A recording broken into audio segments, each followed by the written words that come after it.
situazioni ridicole, il biogas è una truffa.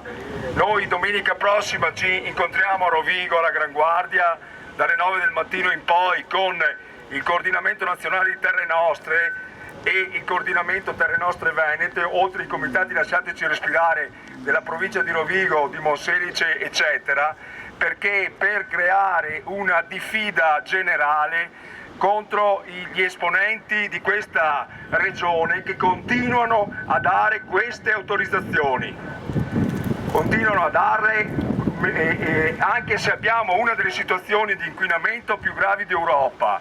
Il 18 aprile siamo davanti alla GSM di Verona con una manifestazione come questa, con la popolazione del Basso Veronese, dove vogliono impiantare un inceneritore da 3,5 MW per bruciare pollina, cioè la merda di gallina, pericolosissima per la salute umana.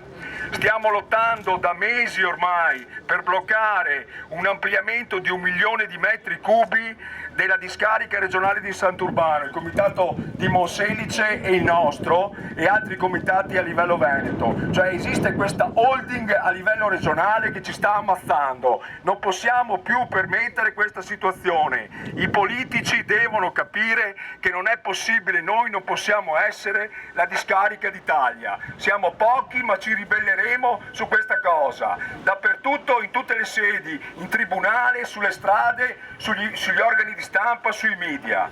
Va bene, grazie di tutto.